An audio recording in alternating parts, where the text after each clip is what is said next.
Political division is usually accompanied by extreme violence, oppression, or war. But there are also counterexamples, countries that decide of their own accord to go their separate ways and move towards an independent future in an orderly process. One such exciting example is Czechoslovakia, which was still a unified state until the year 1993, but which today consists of two independent countries, the Czech Republic and Slovakia. But why did the two parts of the country decide to separate in the first place? Why was it so peaceful, and was the split ultimately worth it? We take a look at all these questions in today's video. The founding of Czechoslovakia in the year 1918 marked the beginning of a nation that embodied a fusion of different ethnic groups and cultures. In the course of its existence, Czechoslovakia went through various phases that shaped the country and laid the foundations for its later fragmentation. For although the state initially experienced a democratic period of relative stability and prosperity, it was forced to cede the Sudetenland to Nazi Germany only 20 years later as a result of the Munich Agreement. In the year 1939, the country was completely occupied by the Nazis, which severely slowed down the state's development. After the Second World War, Czechoslovakia was re-established, but under Soviet influence.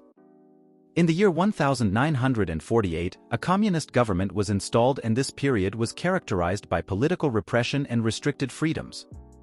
Especially in the so-called Prague Spring of the year 1968, attempts at reform were brutally crushed by the Soviet government.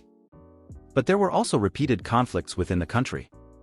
From the very beginning, Czechoslovakia was a state that was home to two dominant ethnic groups, the Czechs and the Slovaks. These differences in national identities were a constant source of tension. For one thing, the Czechs and Slovaks differed considerably in cultural terms. While their languages and some traditions are similar, they have different historical roots and cultural imprints. For over 1,000 years, the two peoples lived in different states. The Czechs, who were settled in the western part of the country, had a history that was strongly influenced by their connection to the West Slavic and Central European countries. They are therefore more similar to the Germans, Austrians, or Slovenes and Croats. The Slovaks, who lived in the eastern part of the country, on the other hand, had close historical and cultural ties to the other Eastern Slavs, such as the Ukrainians and Russians. As a result, the Czech and Slovak languages developed in different directions. Although there were numerous attempts to create a common national identity during the period of Czechoslovakia, the differences in ethnic and cultural identities were deeply rooted. These differences often led to political and social tensions, with each group having different views on the future of the country. These differences became particularly apparent in the late 1980s and early 1990s, when calls for greater autonomy and independence grew louder. The political landscape of Czechoslovakia in particular was complex and often conflictual from the very beginning. The different political philosophies that prevailed in the various regions of the country contributed significantly to the further fragmentation of Czechoslovakia. One of the striking differences was the different views on the direction and leadership of the state. The Czechs tended to favor a centralized government that promoted national unity, while the Slovaks supported a more federalist approach that allowed greater autonomy for Slovakia.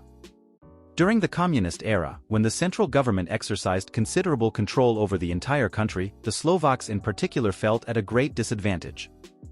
With the fall of the Iron Curtain and the Velvet Revolution in the year 1989, a new phase of political dynamism began in Czechoslovakia. This revolution brought a revival of democratic movements and an increase in aspirations for political self-determination, especially in Slovakia. But we also need to look at another major difference between the two parts of the country.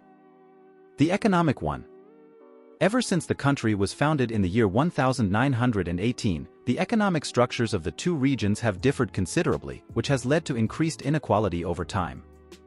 The Czech Republic, especially the region around Prague, was historically a center of industrial production. This region benefited from a well-developed infrastructure and thriving industry, which led to a relatively high standard of living and a developed education system. In contrast, Slovakia was less economically developed and had a stronger focus on agriculture. Industrialization arrived later in Slovakia, and the region often struggled with economic difficulties, including a higher unemployment rate and lower infrastructure development. These inequalities were also felt during the communist era, when economic decisions were often centralized and made in favor of the Czech Republic. Thus, after the fall of the Iron Curtain, Slovaks sought an economic model that allowed for greater independence and a focus on developing local industries.